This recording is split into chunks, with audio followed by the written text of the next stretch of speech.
Hello বন্ধুরা, আজকে আমাদের লেকচার আমরা স্টার্ট করব কোষ পর্দা বা সেল মেমব্রেন দিয়ে।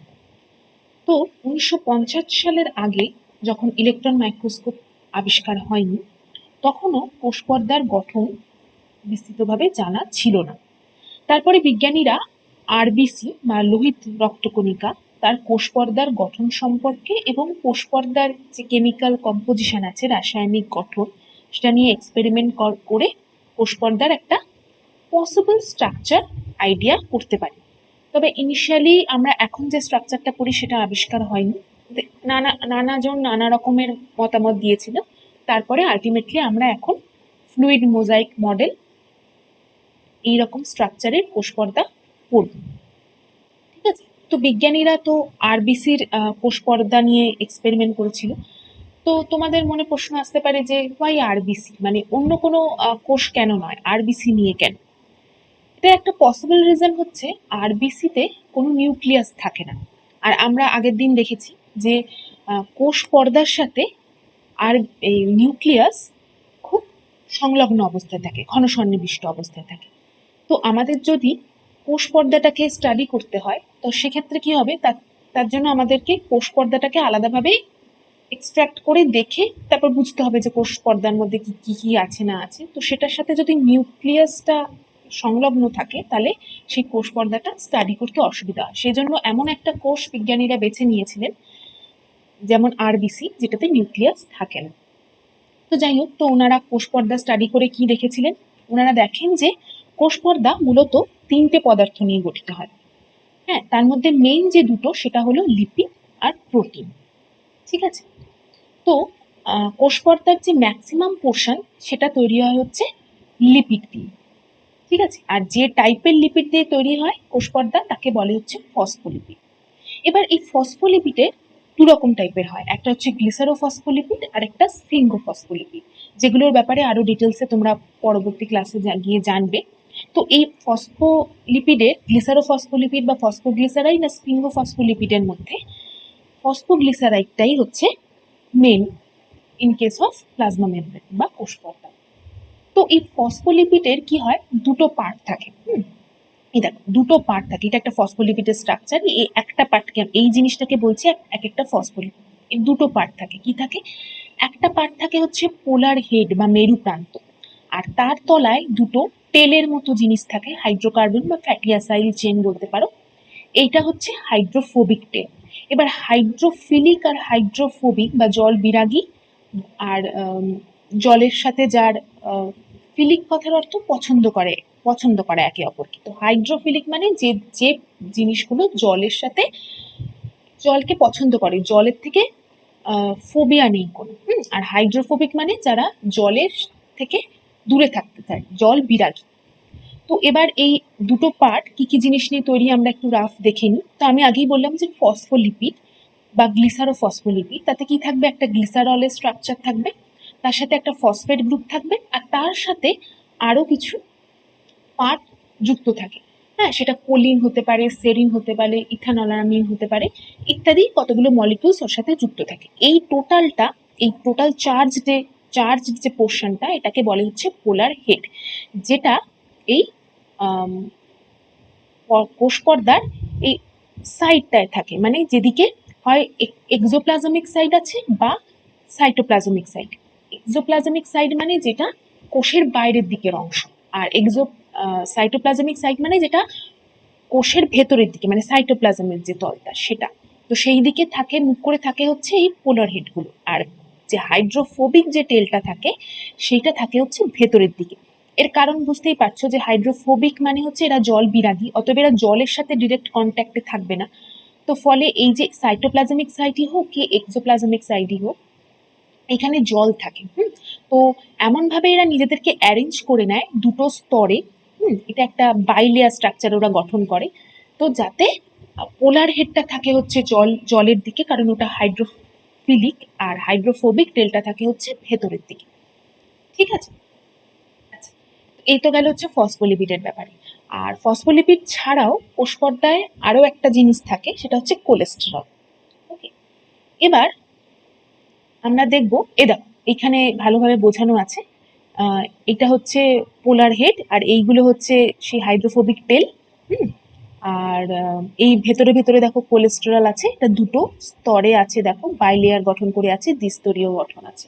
ঠিক আছে, আচ্ছা এবার দেখি যে প্লাজমা মেমব্রেনে তো আমরা বললাম যে একটা লিপিড পোর্শন থাকে আর একটা প্রোটিন পোর্শন থাকে। তো প্রোটিন যে পার্টটা থাকে সেটাকে আমরা দুটো ভাগে ভাগ করতে পারি, মানে দু রকম টাইপের প্রোটিন থাকে। যে প্রোটিনগুলো এই যে লিপিড বাইলেয়ারটা আছে, হ্যাঁ, তার মধ্যে পুরোপুরিভাবে বা আংশিকভাবে যদি ইনকর্পোরেটেড বা নিমজ্জিত অবস্থায় থাকে, তখন সেই প্রোটিনগুলোকে আমরা বলি হচ্ছে অন্তঃস্থ প্রোটিন বা ইন্টিগ্রাল প্রোটিন। ঠিক আছে, আর যে প্রোটিনগুলো এই যে কোষ পর্দার এই যে লিপিড যে লেয়ারটা আছে, এই যে লিপিড লেয়ারের এই যে পৃষ্ঠীয় তলের সাথে যারা আপার লেয়ারে যারা সংলগ্ন থাকে পৃষ্ঠীয় তলের সাথে, তাদের আমরা বলি প্রান্তীয় প্রোটিন। বা এখানে দাঁড়াও, যদি উদাহরণ দেখতে হয় এইটাকে একটা প্রান্তীয় প্রোটিন বলতে পারো। এগুলোকে বলে প্রান্তীয় প্রোটিন বা বা এই যে এটাই প্রান্তীয় প্রোটিন বা পেরিফেরাল প্রোটিন। ঠিক আছে, তাহলে দু রকম প্রোটিন, একটা হচ্ছে ইন্টিগ্রাল মেমব্রেন প্রোটিন আর একটা পেরিফেরাল মেমব্রেন প্রোটিন।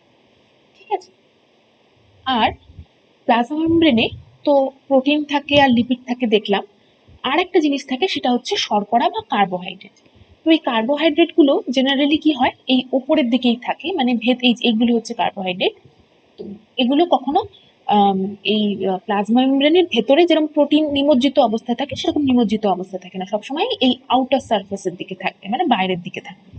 আর এগুলো কি কি ফর্মে থাকে, এটা হয় গ্লাইকোপ্রোটিন বা গ্লাইকোলিপিড ফর্মে থাকতে পারে, মানে প্রোটিনের সাথে অ্যাসোসিয়েটেড থাকতে পারে এই কার্বোহাইড্রেট গুলো, বা লিপিডের সাথে অ্যাসোসিয়েটেড হয়ে থাকতে পারে, এই লিপিডের পোলার হেডের সাথে আর কি।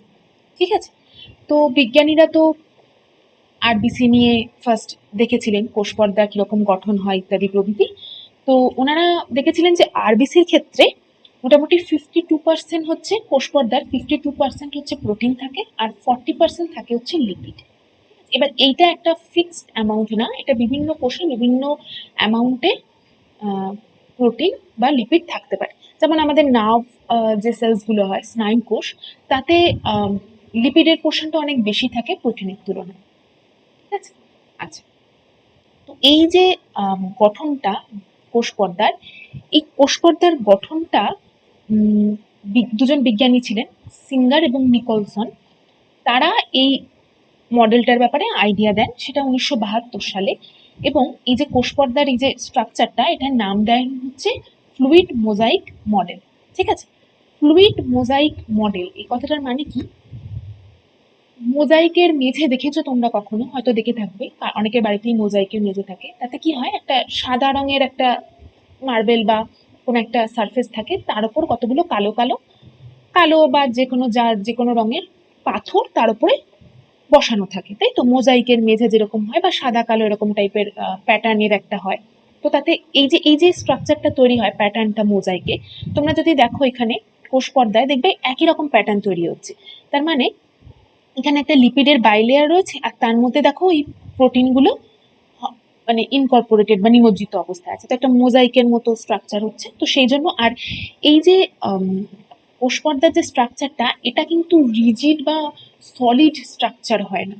এটা একটা তরল টাইপের স্ট্রাকচার, এটার একটা ফ্লুইডিটি আছে, কারণ এই যে প্রোটিনগুলো দেখতে পাচ্ছ, এই প্রোটিনগুলো পাশাপাশি মুভ করতে পারে, ল্যাটারাল মুভমেন্ট হয় এই প্রোটিনগুলো। তো সেই প্রোটিনটা কত ভালো মুভ করতে পারছে এই লিপিড বাইলেয়ারের মধ্যে দিয়ে, তার উপর ডিপেন্ড করে, হ্যাঁ, তার উপর ডিপেন্ড করে বলা যায় যে এই কোষ পর্দাটার ফ্লুইডিটি কতটা, তারল্য কতটা।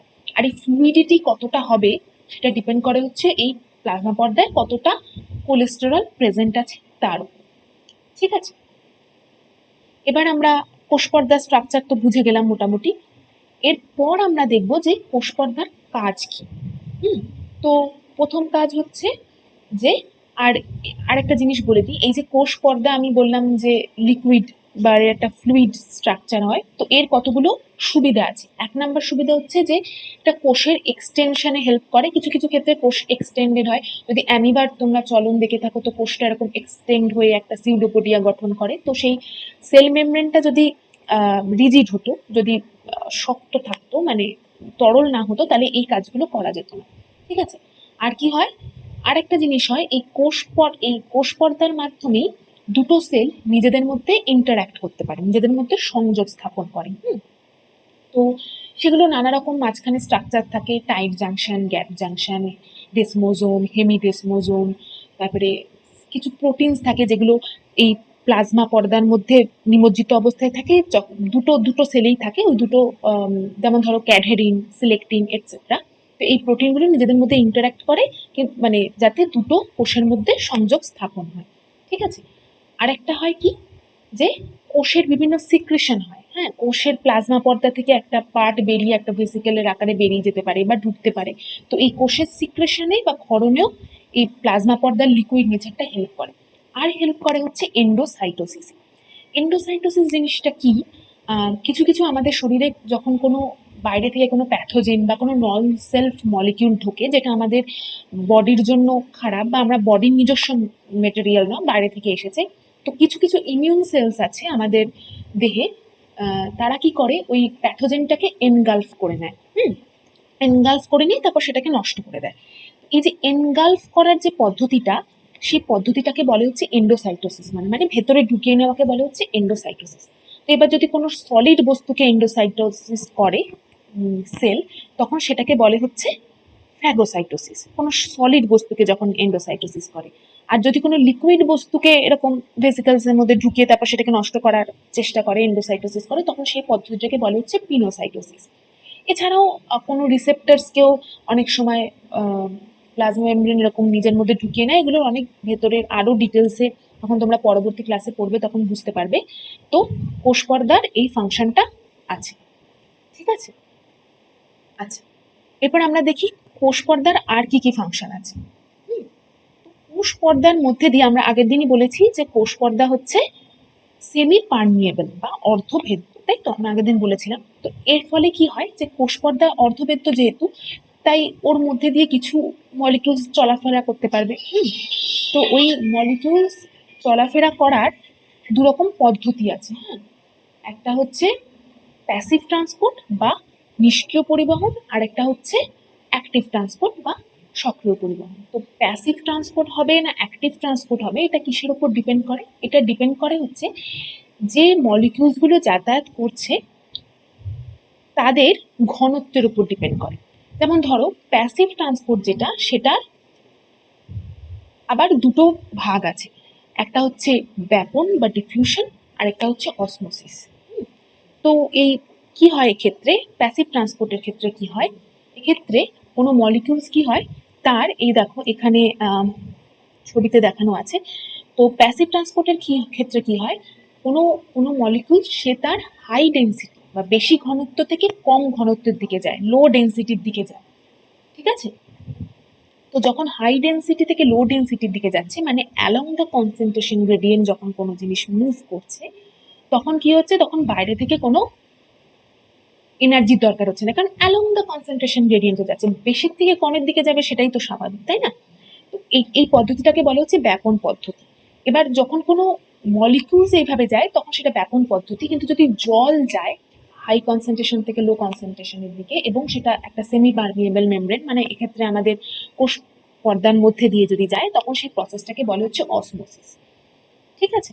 আচ্ছা, এ তো গেল হচ্ছে প্যাসিভ ট্রান্সপোর্টের ব্যাপারে। এবার অ্যাক্টিভ ট্রান্সপোর্ট কখন হয়, বা অ্যাক্টিভ ট্রান্সপোর্ট কাকে বলে, সক্রিয় পরিবহন যেটা, সেটা কখন হয়?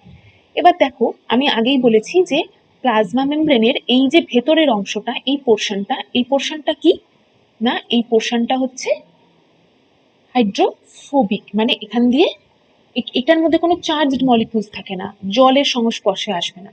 তো যদি একটা আমার চার্জড মলিকিউলসকে, মানে যেটার একটা চার্জ আছে, যেটা একটা আয়ন্স ধরো, সেটাকে যদি আমাকে এর ভেতর দিয়ে ঢোকাতে হয়, বা ভেতরে সেলের মধ্যে ঢুকাতে হয়, তো সেক্ষেত্রে আমি তো সেমি এই হাইড্রোফোবিক যে পার্টটা, এটা তো অ্যালাউ করবে না। তাহলে ও কি করে ভেতরে ঢুকবে? তো আর ধরো এরকমও হলো যে ভেতরে তার সেই আয়ন্সটার কনসেন্ট্রেশন অনেক বেশি, বাইরে কম, তার মানে কম ঘনত্ব থেকে বেশি ঘনত্বের দিকে যাচ্ছে, তার মানে এগেনস্ট দ্য কনসেন্ট্রেশন গ্রেডিয়েন্ট মলিকিউলসগুলো আসার চেষ্টা করছে। তো সেক্ষেত্রে কি হয়, সেক্ষেত্রে ওরা অত ইজিলি এমনি এমনি ঢুকে আসবে না। তো তার জন্য কিছু পাম্প থাকে, পাম্প থাকে বা কিছু পোর্স থাকে, কিছু প্রোটিন থাকে, ট্রান্সমেমব্রেন প্রোটিন থাকে, যেগুলো আহ, এই এই অণুগুলোকে সেলের মধ্যে আসতে হেল্প করে। কিভাবে না, কম ঘনত্ব থেকে বেশি ঘনত্বের দিকে। তো এই কম ঘনত্ব থেকে বেশি ঘনত্বের দিকে আসার জন্য দেখছো এটা একটা এগেনস্ট দ্য কনসেন্ট্রেশন গ্রেডিয়েন্ট হচ্ছে। একটা পাহাড়ে ধরো তুমি নিচে আছো, সেখান থেকে তোমাকে ওপরে উঠতে হবে, তাহলে তোমাকে এগেনস্ট গ্র্যাভিটি যেতে হবে। তো সেখানে তোমাকে কি লাগবে, তুমি যখন একটা পাহাড়ের ওপর থেকে নিচে নামছো তখন কি সুবিধে, তখন তোমাকে অত বেশি এনার্জি দিতে হয় না, হ্যাঁ তুমি ইজিলি নেমে যেতে পারো। কিন্তু যখন তোমাকে একটা পাহাড়ের নিচ থেকে ওপরের দিকে যেতে হয় তখন তোমাকে এনার্জি দিতে হয়। ঠিক এক্ষেত্রেও তাই হচ্ছে, কম কনসেন্ট্রেশন থেকে বেশি বেশি কনসেন্ট্রেশনের দিকে যাচ্ছে। তাই জন্য এখানে একটা এটিপি লাগবে, একটা এনার্জি দিতে হবে, বাইরে থেকে এনার্জি দিতে হবে, ও ইজিলি যেতে পারছে না। তো এই এটিপি লাগছে বা এনার্জি লাগছে বলে এই ট্রান্সপোর্ট বা এই পরিবহন পদ্ধতিকে বলে হচ্ছে অ্যাক্টিভ ট্রান্সপোর্ট। এর উদাহরণ হিসেবে তোমরা জানতে পারো যে Na+K+ বলে একটা পাম্প আছে, যেটা সোডিয়াম আয়নকে ভেতরে ঢোকায় বা পটাশিয়াম আয়নকে বাইরে বার করে। হ্যাঁ, তো এই হচ্ছে ব্যাপার। বাস আমি উল্টো বললাম, সোডিয়াম আয়নকে ভিতরে বাইরে বার করে এবং পটাশিয়াম আয়নকে ভেতরে ঢোকায়, ঠিক আছে, এটা ভাইসি ভার্সা। তো এই হচ্ছে ব্যাপার। তো আমরা জানলাম কোষপর্দার কাজ কি, কোষপর্দা গঠন যা দেখলাম আর তার কাজও দেখলাম মোটামুটি। আচ্ছা, এরপরে আমরা পড়বো সেল ওয়াল বা কোষ প্রাচীরের ব্যাপারে। তো কোষ প্রাচীর জিনিসটা কি, আমি তো আগের দিনই বলেছি যে কোষ প্রাচীর হচ্ছে উদ্ভিদের কোষের কোষ পর্দার বাইরে থাকে। এছাড়াও কিছু ছত্রাক আছে, ফাঙ্গাস, তাদেরও কোষ পর্দাকে ঘিরে থাকে হচ্ছে কোষ প্রাচীর। আর এরা হয় হচ্ছে নন লিভিং, এটা একটা জড় পদার্থ, নন লিভিং, আর একটা দৃঢ় গঠন হয়। তো এদের মেন কাজ কি, কোষ প্রাচীরের এদের মেন কাজ হচ্ছে প্রথমত তো এরা কোষকে একটা আকৃতি দেয়, দ্বিতীয়ত এরা কোষকে রক্ষা করে, কোনো যান্ত্রিক আঘাত বা সংক্রমণ থেকে রক্ষা করে। আর কি করে, আর যেটা করে সেটা হচ্ছে যে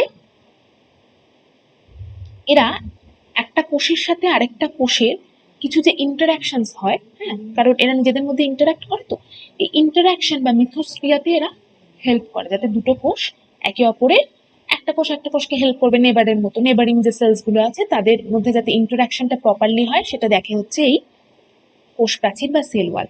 আরো একটা জিনিস এরা করে সেটা হচ্ছে যে ধরো কোনো আননেসেসারি বা অবাঞ্ছিত কোনোটা বড় মলিকিউল সেটা চেষ্টা করছে সেলের মধ্যে ঢুকতে, তো ওরা সেটাকে বাধা দেয় যে না, এটার কোনো প্রয়োজন নেই, এটাকে আমরা ঢুকতে দেবো না। ঠিক আছে, এবার এখানে দেখো দুটো ছবি আছে। তো এটা হচ্ছে কোষ প্রাচীরের স্ট্রাকচারটাকে বোঝানো হয়েছে। তো শৈবাল বা অ্যালগির যে সেল ওয়ালটা আছে বা কোষ প্রাচীরটা আছে সেটা কতগুলো মলিকিউলস দিয়ে তৈরি হয়, সেগুলো হচ্ছে সেলুলোজ, গ্যালাকট্যান্স, ম্যানোস, এছাড়াও ক্যালসিয়াম কার্বনেট বলে একটা টাইপের সল্ট হয় সেটা দিয়ে তৈরি হয়। ঠিক আছে, আর এটা হচ্ছে অ্যালগির কথা বললাম, শৈবালের কথা বললাম। এছাড়া অন্যান্য উদ্ভিদে কি হয়, সেলুলোজ, হেমিসেলুলোজ আর পেকটিন দিয়ে, সেলুলোজ, হেমিসেলুলোজ আর পেকটিন দিয়ে তৈরি হয় হচ্ছে সেল ওয়াল। এটা হচ্ছে সেল ওয়ালের স্ট্রাকচারটার আরো ডিটেলসে আমরা দেখছি কি কি জিনিস দিয়ে তৈরি হয়। ঠিক আছে, এবার একটা জিনিস হয় সেটা হচ্ছে যে যখন উদ্ভিদ কোষ ইয়াং অবস্থায় থাকে, তরুণ অবস্থায় থাকে, তখন তার যে সেল ওয়ালটা তৈরি হয় সেটাকে বলা হচ্ছে প্রাথমিক সেল ওয়াল বা প্রাইমারি সেল ওয়াল, প্রাথমিক কোষপ্রাচীর বা প্রাইমারি সেল ওয়াল। সেটা কি হয়, সেটা এক্সটেন্ড করতে পারে, সেটা নিজেদেরকে বৃদ্ধি ঘটাতে পারে। কিন্তু যখন এই তরুণ যে উদ্ভিদ কোষটা আছে, ইয়াং যে উদ্ভিদ কোষটা, সেটা যখন ম্যাচিওর হয়ে যায়, পরিণত হয়ে যায়, তখন কি হয়, এই প্রাইমারি সেল ওয়ালটা অবলুপ্ত হয়ে যায়, ওটা ভ্যানিশ হয়ে যায়, অবলুপ্ত হয়ে যায়। তো তার ভেতরে যে গৌণ কোষ প্রাচীর আছে বা সেকেন্ডারি সেল ওয়ালটা যেটা, সেটাই থেকে যায়। ওই প্রাথমিক যে সেল ওয়ালটা সেটা আস্তে আস্তে সরে যায় যখন সেলটা ম্যাচিওর করে যায়। ঠিক আছে, আচ্ছা, সেল ওয়ালের মধ্যে এবার দেখো তিনটে পার্ট, এটা একটা সেল মেমব্রেন, এখানে প্রাইমারি সেল ওয়াল, আর তার উপরে একটা পার্ট আছে, এটাকে বলা হচ্ছে মিডল ল্যামেলা বা মধ্যচ্ছদা। ঠিক আছে, এটা ক্যালসিয়াম প্যাকটেট বা ক্যালসিয়াম পেকটেট বলে একটা জিনিস দিয়ে গঠিত হয়। আর এ কি করে, দেখো এই মিডল ল্যামেলার কাজ হচ্ছে, এখানে ভালো বোঝা যাচ্ছে যে এই যে একটা দুটো তিনটে তিনটে চারটে সেল দেখছো না, এটা অ্যাডজাসেন্ট সেলস, মানে পার্শ্ববর্তী কোষ যেগুলো, সেগুলোকে একসঙ্গে ধরে বা আটকে রাখতে এরা সাহায্য করে। ঠিক আছে, এই মিডল ল্যামেলা। আরেকটা জিনিস হয় যে এই সেল ওয়াল আর এই মিডল ল্যামেলা কি করে, প্লাজমোডেজমাটা বলে একটা স্ট্রাকচার গঠন করে, যেটার মধ্যে দিয়ে কি হয় একটা সেল থেকে আরেকটা সেল, এই প্লাজমোডেজমাটাটা কিন্তু শুধুমাত্র প্ল্যান্ট সেল বা উদ্ভিদের কোষেই হয়, হ্যাঁ। প্রাণী কোষে আমি যেগুলো বলছিলাম যে টাইট জাংশন, গ্যাপ জাংশন, ডেসমোজোম, হেমিডেসমোজোম, ওগুলোর কাজও একই, একটা কোষ থেকে আরেকটা কোষের মধ্যে সংযোগ স্থাপন করা। তো প্লাজমোডেজমাটাও তাই, তারা কি করে দেখো একটা কোষ থেকে আরেকটা কোষের মধ্যে লঙ্গিচুডিনালি জিনিসপত্র যাতে আদান প্রদান হয় তাতে হেল্প করে। তো সেল ওয়াল আর মিডল ল্যামেলা, সেল ওয়ালের জাস্ট ওপরে একটা পোর্শন থাকে যেটাকে মিডল ল্যামেলা বলে, যেটা ক্যালসিয়াম পেকটেট দিয়ে তৈরি হয়, ঠিক আছে। তো আমরা দেখলাম কোষ পর্দা কাকে বলে আর কোষ প্রাচীর কাকে বলে। আচ্ছা, এরপরে আমরা দেখব যে বিভিন্ন যে কোষীয় অঙ্গাণুগুলো আছে তার ব্যাপারে আমরা জানবো, ঠিক আছে। তো কয়েকটা কোষীয় অঙ্গাণু আছে যাদের কাজ একে অপরের সাথে অ্যাসোসিয়েটেড, মানে সমন্বয়ে কাজ করে, তারা একটা একটার সাথে অ্যাসোসিয়েটেড হয়ে কাজ করে, যদিও তাদের এক্সিস্টেন্সটা ইন্ডিপেন্ডেন্ট, যারা নিজেরা নিজেরা স্বতন্ত্র অস্তিত্ব বজায় রাখে, কিন্তু ওরা যখন কাজ করে তখন একসাথে কাজ করে। তো এই এন্ডোমেমব্রেন সিস্টেমের মধ্যে, তো এই এই যে কতগুলো কোষীয় অঙ্গাণু বললাম একসাথে সমন্বয়ে কাজ করে, এদেরকে বলে হচ্ছে এন্ডোমেমব্রেন সিস্টেম। তো এই এন্ডোমেমব্রেন সিস্টেমের মধ্যে কি কি কি কি আছে, মানে কোন কোন অঙ্গাণুগুলো পড়ছে, তো পরে হচ্ছে এন্ডোপ্লাজমিক রেটিকিউলাম, গলগি বডিজ আর লাইসোজোম, আর কিছু কোষের গহ্বর আছে বা সেলের ভ্যাকুয়ালস আছে সেইগুলো। তাহলে এই চারটে জিনিস নিয়ে এন্ডোমেমব্রেন সিস্টেম তৈরি হচ্ছে, কি না এন্ডোপ্লাজমিক রেটিকিউলাম, গলগি বডিজ আর লাইসোজোম আর সেল ভ্যাকুয়ালস, ঠিক আছে। এইবার আমরা কি করব না এন্ডোপ্লাজমিক রেটিকিউলামের ব্যাপারে একটু ডিটেলসে দেখব। এন্ডোপ্লাজমিক রেটিকিউলামটা স্ট্রাকচারটা কিরকম হয় সেটা আমরা দেখি। তো এন্ডোপ্লাজমিক রেটিকিউলামের স্ট্রাকচারটা কিরকম হয়, যে এগুলো কতগুলো পাইপের মতো, ক্ষুদ্র ক্ষুদ্র পাইপের মতো কতগুলো বা নলাকার একটা গঠন হয়, যেটা একসাথে এরকম লেগে থাকে, দিয়ে একটা জালের মতো একটা অংশ তৈরি করে, ঠিক আছে। এবার এই এন্ডোপ্লাজমিক রেটিকিউলাম কি করে, যে সেলের যে ভেতরের যে অংশটা আছে, অভ্যন্তরীণ যে অংশটা, ইন্টারনাল যে স্পেসটা, এটাকে দুটো ভাগে ভাগ করে। একটা হচ্ছে লুমিনাল সাইড আর একটা হচ্ছে extra luminal side. Luminal side কোনটা, যেটা ইয়ারের ভেতরের অংশ, সেটাকে বলবো হচ্ছে লুমিনাল সাইড। আর ইয়ারের বাইরে যে অংশটা আছে সেইটাকে বলবো হচ্ছে এক্সট্রা লুমিনাল সাইড বা সাইটোপ্লাজমিক প্রকোষ্ঠ। তার মানে এন্ডোপ্লাজমিক রেটিকিউলাম কি করছে না পুরো কোষের ভেতরটাকে দুটো ভাগে ভাগ করছে, একটা লুমিনাল সাইড যেটা ইয়ারের ভেতরকার, আর এক্সট্রা লুমিনাল সাইড যেটা সাইটোপ্লাজমের অংশ, ঠিক আছে। এবার এন্ডোপ্লাজমিক রেটিকিউলামের ওপরে কি হয়, যে এন্ডোপ্লাজমিক রেটিকিউলামের গায়ে বাইরে কিছু কিছু সময় রাইবোজোম থাকে, ম্যাক্সিমাম সময় থাকে। তো এই রাইবোজোম যদি এন্ডোপ্লাজমিক রেটিকিউলামের গায়ে থাকে, তখন সেই এন্ডোপ্লাজমিক রেটিকিউলামগুলোকে আমরা বলি হচ্ছে অমসৃণ এন্ডোপ্লাজমিক রেটিকিউলাম বা রাফ এন্ডোপ্লাজমিক রেটিকিউলাম, ঠিক আছে। আর যদি রাইবোজোম না থাকে তখন আমরা বলি হচ্ছে স্মুথ এন্ডোপ্লাজমিক রেটিকিউলাম, ঠিক আছে। এবার এই রাফ এন্ডোপ্লাজমিক রেটিকিউলাম আর স্মুথ এন্ডোপ্লাজমিক রেটিকিউলামের কাজের কিছু ডিফারেন্স আছে, ঠিক আছে। রাফ এন্ডোপ্লাজমিক রেটিকিউলামটা জেনারেলি কি হয়, এইটা জেনারেলি এই নিউক্লিয় পর্দার সাথে অ্যাসোসিয়েটেড অবস্থায় থাকে, ঠিক আছে। এর কারণ হচ্ছে দেখো এর উপর রাইবোজোম আছে, তো নিউক্লিয়াসের থেকে ডিএনএ রেপ্লিকেট করে, তারপর এমআরএনএ তৈরি হয়, তারপর সেটা সাইটোপ্লাজমে চলে আসে, আসার পরে এই রাইবোজোমগুলো ওই এমআরএনএর কোড পড়ে পড়ে কি তৈরি করে, প্রোটিন তৈরি করে। তো তাই জন্য আরে মেনলি কি হয়, প্রোটিন সংশ্লেষ হয়। কি কি প্রোটিন সংশ্লেষ হয় জেনারেলি, সেই প্রোটিনগুলো যেগুলো লাইসোজোম বা গলগি যে অ্যাপারেটাস আছে পরে পড়বো তাতে এনজাইম হিসেবে কাজ করে। এছাড়াও অন্যান্য প্রোটিনও তৈরি হয়। তো এনজাইম বা উৎসেচক তো এক ধরনের প্রোটিনই, তো সেই প্রোটিনগুলো তৈরি হচ্ছে আমাদের কোথায় না রাফ এন্ডোপ্লাজমিক রেটিকিউলাম, ঠিক আছে। আর যে স্মুথ এন্ডোপ্লাজমিক রেটিকিউলাম যেটা আছে সেটা কি করে, সেটা হচ্ছে মেনলি লিপিড তৈরির জায়গা, লিপিডকে সিনথেসিস করে, লিপিড সংশ্লেষণের জায়গা। কোন লিপিডগুলো, সেই ফসফোলিপিডগুলো যেগুলো আমরা বললাম যে প্লাজমা পর্দায় যে লিপিডগুলো দিয়ে প্লাজমা পর্দা তৈরি হয়, যে ফসফোলিপিডসগুলো, ওগুলো মেনলি এই স্মুথ এন্ডোপ্লাজমিক রেটিকুলামে তৈরি হয়। এছাড়াও অন্যান্য লিপিডও তৈরি হয়। আর যে স্টেরয়েড হরমোনগুলো আছে আমাদের, তো অনেক রকমের হরমোন আছে, আমরা যখন পরে পড়বো দেখতে পাবো যে স্টেরয়েড হরমোনগুলো এই স্মুথ এন্ডোপ্লাজমিক রেটিকুলামেই তৈরি হয়, ঠিক আছে। এরপর চলো নেক্সট যে এন্ডোমেমব্রেন সিস্টেমের নেক্সট যে পোর্শনটা আছে, নেক্সট যে অঙ্গাণুটা আছে সেটা পড়ি, সেটা হচ্ছে গলগি বস্তু। আচ্ছা, তো গলগি বস্তু কি হয়, গলগি বস্তুর স্ট্রাকচারটা তোমরা দেখতে পাচ্ছ। তো তার আগে একটা গল্প বলি যে ক্যামিলিও গলগি বলে একজন সায়েন্টিস্ট ছিলেন। উনি 1898 সালে দেখেন যে নিউক্লিয়াসের কাছে একটা স্ট্রাকচার উনি ফার্স্ট দেখেন যেটা খুব ডার্কলি স্টেইনড, মানে খুব দৃঢ় বা গাঢ় একটা রং দিয়ে একটা রঞ্জিত একটা জালকাকার একটা স্ট্রাকচার উনি ফার্স্ট পর্যবেক্ষণ করেন। পরবর্তীকালে অন্যান্য বিজ্ঞানীরা যখন আরো ফার্দার ওটা ভালো করে গবেষণা করে দেখে যে ওটা একটা অঙ্গাণু, তো সেই অঙ্গাণুর নামটা দেয়া হয় হচ্ছে ওই ক্যামিলো গলগির নামে, কারণ উনি ওটা প্রথম দেখেছিলেন বলে। ঠিক আছে?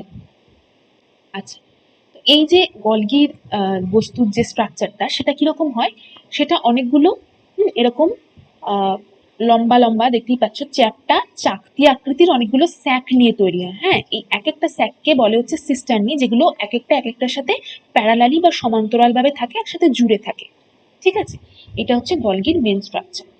আর কি হয়, আর এটা হচ্ছে এন্ডোপ্লাজমিক রেটিকুলাম এর সাথে যুক্ত থাকে, আর এটা নিউক্লিয়াসেরও খুব কাছে থাকে। তো এন্ডোপ্লাজমিক রেটিকুলামের সাথে যুক্ত থাকে, আর এটার কখন কোনটা তৈরি হয়েছে সেই ভিত্তিতে এটার দুটো তল আছে। যে পোর্শনটা যে পোর্শনটা সবে তৈরি হচ্ছে, ফর্মিং সাইড যেটা, সেটাকে বলে হচ্ছে সিস ফেস। ঠিক আছে? আর যেটা অনেক আগে তৈরি হয়ে গেছে, যেটা পরিণত হয়ে গেছে, সেই পোর্শনটাকে বলে হচ্ছে ট্রান্সফেস। ঠিক আছে? তাহলে সিস ফেজ মানে সিস গলগি, মিড গলগি আর ট্রান্স গলগি। ঠিক আছে? এটা হলো গলগির মোটামুটি স্ট্রাকচার। এবার দেখি যে গলগির কাজটা কি। গলগির কাজটা খুব ইন্টারেস্টিং। ঠিক আছে? গলগি সেলে ট্রাফিক পুলিশের মতো কাজ করে। যেন ওটা অ্যাজ ইফ একটা পোস্ট অফিস। পোস্ট অফিসে আমরা যেরকম যাই, কোনো একটা জিনিস আমাকে কোথাও পাঠাতে হলে আমাকে তো পোস্ট অফিসে যেতে হয়। আমি কাউকে যদি কোনো জিনিস পাঠাতে চাই, আমাকে পোস্ট অফিসের ভায়া পাঠাতে হবে। ঠিক আছে? টাকা হোক, মানি অর্ডার হোক, যাই হোক। তো এই গলগি সেই কাজটা করে। কিরকম করে, আমরা কি দেখলাম যে রাফ এন্ডোপ্লাজমিক রেটিকুলামে প্রোটিন তৈরি হচ্ছে, আর স্মুথ এন্ডোপ্লাজমিক রেটিকুলামে লিপিড তৈরি হচ্ছে। ঠিক আছে? তৈরি তো হয়ে গেল, এবার এগুলোকে তো যেখানে যেখানে যার যার যাওয়ার সেখানে সেখানে তাকে যেতে হবে, তাই তো? তো এই এন্ডোপ্লাজমিক রেটিকুলাম কি করে, কতগুলো ভেসিকলস মানে প্যাকেটের মতো ধরো, সেরকম একটা ভেসিকেল তৈরি করে ওই প্রোটিন বা ওই লিপিডটাকে বার করে দেয় ওর সেল থেকে। তো সেটা তারপরে যায় হচ্ছে ফার্স্টে গলগির যে সিস ফেজটা আছে এইখানে, এটা হচ্ছে ইনকামিং। হ্যাঁ, এই এই এই সিস ফেজে চলে আসে হচ্ছে ওই প্যাকেট, ওই গোল গোল ভেসিকলস গুলো। ধরো এরকম একটা ভেসিকলস, এর মধ্যে ধরো একটা প্রোটিন আছে বা একটা লিপিডের কিছু বস্তু আছে, যাই হোক, সেটা চলে এলো। তারপরে কি হচ্ছে, এসে গলগির ভেতরে ঢুকলো। তো গলগির ভেতরে ঢুকে যে প্রোটিনগুলো আছে তাতে ফোল্ডিং হয়। এবার প্রোটিনের ফোল্ডিং কেন হচ্ছে, কারণ প্রোটিন যদি প্রপার ফোল্ডিং না হয় তাহলে সেই প্রোটিনটা অকেজো হয়ে যাবে। ঠিক আছে? ওই প্রোটিনটার কোনো ফাংশন নেই যদি ও প্রপারলি ফোল্ড না হয়। তো প্রপারলি ফোল্ড হওয়াটা প্রোটিনে খুব দরকার, সেটা এনজাইমই হোক, হরমোনসই হোক, যাই হোক না কেন। এই প্রপার ফোল্ডিং হওয়ার পরে কি হচ্ছে, সেই যে ভেসিকলস গুলো, যেটা গলগিতে ফোল্ডিং হচ্ছে, তারপর সেটা, এবার ধরো যেটা প্রপারলি ফোল্ড হয়ে গেল প্রোটিনটা, সেটাকে এবার কোনো একটা পার্টিকুলার অংশে যেতে হবে। যদি কোনো এনজাইমস হয় তাহলে সেটা এনজাইমস, সেই যেখানকার এনজাইম সেখানে পাঠাতে হবে যেখানে কাজ করবে। হুম। তো সেই জন্য কি হচ্ছে, ওই প্রপারলি ফোল্ডেড যে প্রোটিনটা সেটা এবার ট্রান্স যে সাইডটা আছে গলগি, সেখান দিয়ে বেরিয়ে ওই আবার ভেসিকেলের মধ্যে করে যেখানে যেখানে যাওয়া সেখানে সেখানে চলে যায়। কিন্তু ধরো কোনো প্রোটিন প্রপারলি ফোল্ড হলো না, ঠিক আছে, তাহলে তাকে প্রপারলি ফোল্ডে না হলে তার সেটা তো কোনো ফাংশন নেই, সেটাকে কি করতে হবে, নষ্ট করে দিতে হবে, তাই না? সেটা বেকার পড়ে থেকে কি করবে? তো তখন কি করে, গলগি আবার ওটাই ট্রান্স ফেজ দিয়ে বার করে দিয়ে ওটা লাইসোজোমের কাছে পাঠিয়ে দেয়। তো এর পরের দিন আমরা লাইসোজোমের ব্যাপারে পড়বো। তো লাইসোজোম হচ্ছে সুইসাইডাল ব্যাগ। লাইসোজোমের মধ্যে অনেক রকমের এনজাইমস থাকে যেগুলো মেনলি মেটাবলাইজ করে দেয়। তো প্রোটিয়েজ বলে একটা এনজাইম থাকে, সেটা কি করে, যে প্রোটিনকে ভেঙে দেয়, ভেঙে নষ্ট করে দেয়। কোন প্রোটিনকে? যেটা ইমপ্রপারলি ফোল্ড হচ্ছে, যেটা আমাদের সেলে কোনো ভালো কাজ মানে কাজ করতে পারবে না, সেইটাকে। এটা একটা ব্যাপার। আরো একটা ব্যাপার হচ্ছে যে ধরো যে লিপিডগুলো তৈরি হয়েছে, সেই লিপিডগুলোকে তো ইয়ারে তো তৈরি হয়েছে স্মুথ এন্ডোপ্লাজমিক রেটিকুলামে, এবার সেটাকে তো আমাকে কোষ পর্দার কাছে যেতে হবে, তাই তো? তো তখন কি হয়, এই গলগির কাছে আসে। গলগি তো ট্রাফিক পোস্ট অফিস, তো গলগি ওটাকে রিসিভ করলো, রিসিভ করে ট্রান্স গলগি যে ফেজটা আছে সেটা দিয়ে বার করে ও কোষ পর্দার কাছে পাঠিয়ে দিচ্ছে। ঠিক আছে? তো সেখান থেকে কি হচ্ছে, সেখান থেকে ফসফোলিপিডটা গিয়ে কোষ পর্দায় ইনকর্পোরেটেড হয়ে যাচ্ছে। তো ওখানে তো ফসফোলিপিড লাগবে। তো এই হলো গলগির মোটামুটি কাজ। এছাড়াও গলগির নিজস্ব একটা ক্ষমতা আছে। গলগিতে কি তৈরি হয় না, গলগিতে যে গ্লাইকোলিপিড এবং গ্লাইকোপ্রোটিন গুলো, সেগুলো তৈরি হয় হচ্ছে গলগি বস্তুতে। তো আজকে আমরা এন্ডোমেমব্রেন সিস্টেমের দুটো অঙ্গাণু পড়লাম, একটা হচ্ছে এন্ডোপ্লাজমিক রেটিকিউলাম, আর একটা হচ্ছে আমাদের গলগি বস্তু। এর পরের দিন আমরা একটু লাইসোজোমের ব্যাপারে পড়বো। আর দেখবো হচ্ছে কোষ গহ্বরের ব্যাপারে পড়বো, তারপর আরো কতগুলো কোষীয় অঙ্গাণু আছে যেমন মাইটোকন্ড্রিয়া, ক্লোরোপ্লাস্ট, ওগুলোর ব্যাপারে নেক্সট দিন পড়বো। তো আজকে এই অবধি থাক। Thank you. Thanks a lot.